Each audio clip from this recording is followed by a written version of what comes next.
আসসালামু আলাইকুম ভিউয়ার্স, নড়াইলের রান্নাঘরে আপনাদের সবাইকে সাদর আমন্ত্রণ। দেখুন, আজ আমি আপনাদের সামনে খুবই সুস্বাদু একটা রেসিপি নিয়ে হাজির হয়েছি। আজ আমি মিষ্টি পাউরুটি তৈরি করব।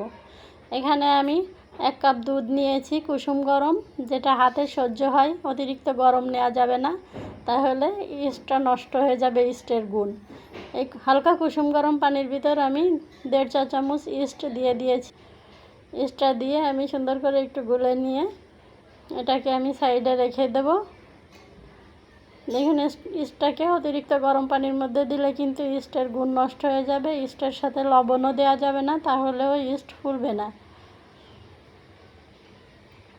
দেখুন, ইস্টটা আমি সাইডে সরিয়ে রেখে এখন আমি একটা মিক্সিং বল নিয়ে নেব। আর এখানে দেখুন, আমি ময়দা নিয়েছি। 1 কাপ প্রথমে দিয়ে দিলাম, তারপর আধা কাপ ময়দা দিব। মোট 1.5 কাপ দিয়ে আমি বনরুটিগুলো তৈরি করব। আর বনরুটিগুলো আজ আমি ইলেকট্রিক ওভেনে তৈরি করব। এখানে আমি স্বাদ মতো লবণ দিয়ে দিলাম। আর দেখুন, এখানে আমি চিনি দিয়ে দিচ্ছি। চিনিটা আপনারা যেরকম মিষ্টি খাবেন সেরকমই দিবেন। চিনি আর লবণ দিয়ে আমি ময়দাটাকে সুন্দর করে মেখে নিয়েছি।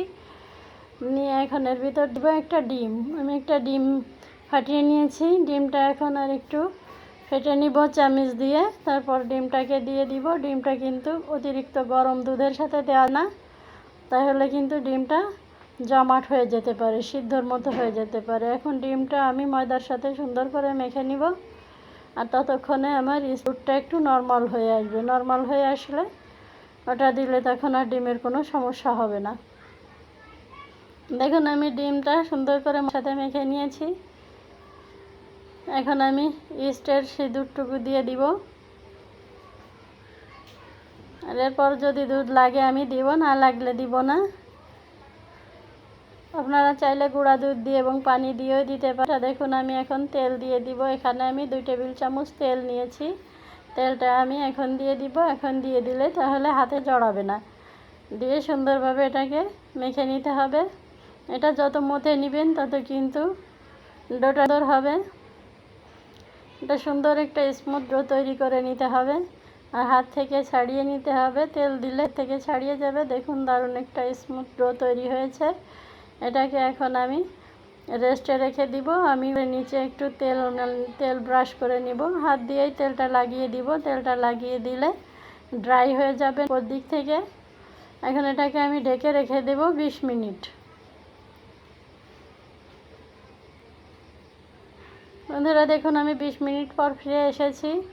ডোটা আমার ফুলে ডাবল হয়ে গিয়েছে। এখন সুন্দর করে হাত দিয়ে এর ভিতরের বাতাসটা বের করে দিতে হবে। বাতাসটা বের করে দিয়ে এটাকে সুন্দরভাবে মথে নিতে হবে।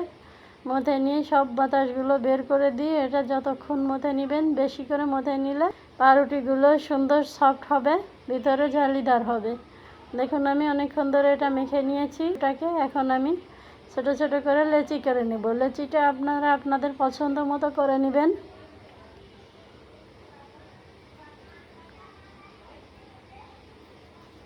দেখুন, আপনারা লেচিগুলো ছোট বড় যেরকম ইচ্ছে আপনাদের মতো করে নিতে পারেন। আমি 8টা লেচিগুলোকে এখন সুন্দর করে এভাবে মুড়িয়ে আরও হাতের ভিতর রেখে সুন্দর করে এটাকে এভাবে মেখে নিতে হবে।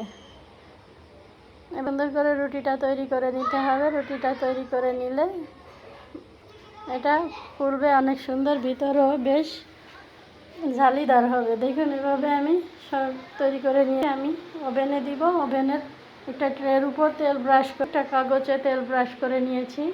এই কাগজের উপর দিলে হলে ওঠাতে সুবিধা হবে। দেখুন, এভাবে আমি আরেকটা আপনাদেরকে বানিয়ে দেখাচ্ছি। লেচিটা যত বেশি হাতের ভিতর রেখে নেবেন, বনরুটিটা কিন্তু তত বেশি ফুলবে। দেখুন, আমি আরেকটা তৈরি করে নিয়েছি। এভাবে আমি সবগুলো তৈরি করে নিব। দেখুন, আমার সবগুলো তৈরি করা গিয়েছে। এখন এটাকে আমি 5 মিনিট রেস্টে রেখে দিব।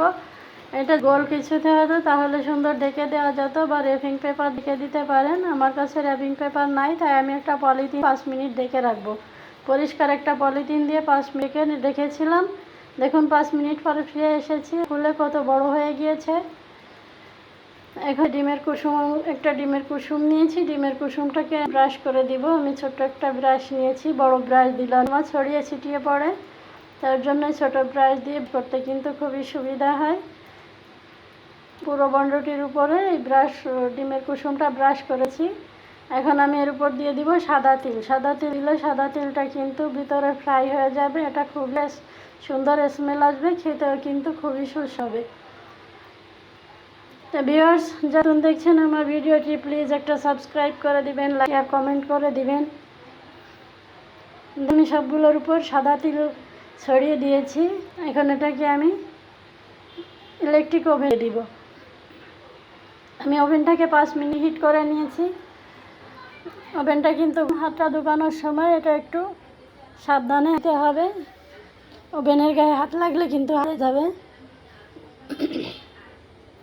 দেখুন আমি ওভেনটা বন্ধ করে দিয়েছি। আমি 20 মিনিটে টাইমার লাগিয়ে দিয়েছি। আমি 100 ডিগ্রি টেম্পারেচার দিয়েছি এবং উপরে দুদিকেই আমি হিট দিচ্ছি। উপর নিচে দুদিকে হিট দিলে যেই কালার আসবে, আর 20 মিনিটের মধ্যে আর বনরুটিগুলো রেডি হয়ে যাবে। দেখুন আমার বনরুটিগুলো হয়ে গিয়েছে। এটা দেখুন কত একটা কালার এসেছে। এটা কিন্তু গরম, এটা হাত দিয়ে ধরে না। এটা দেখুন আমি নামিয়ে নিয়ে এসেছি। কালারটা কিন্তু খুবই সুন্দর হয়েছে, আর বনরুটিগুলো দেখুন কত বড় হয়ে গিয়েছে। এটা খুবই হয়েছে বন্ধুরা। এটা আমি যেরকম করেছি এভাবে যদি আপনারা তৈরি করেন তাহলে বাজার থেকে কিনে খাওয়া লাগবে না। আর বাজার থেকে কিনে খেয়ে বাসায় তৈরি করা কিন্তু স্বাস্থ্যসম্মত, তাদের জন্য খুবই উপকারী। এটা দেখুন চিলে আবার এটা কিন্তু জায়গায় চলে আসছে। আর দেখুন ওটা স্পঞ্জি হয়েছে। আমি একটা ভেঙে দেখাচ্ছি, ধরে দেখুন একদম জালি জালি, কিনা রুটির থেকেও মনে হয় অনেক সুন্দর হয়েছে। বন্ধুরা, যারা আমার ভিডিওটি নতুন দেখছেন প্লিজ একটা সাবস্ক্রাইব করে দিবেন, আর যারা রেডি করে দিয়েছেন তাদেরকে অসংখ্য ধন্যবাদ। এভাবে আমার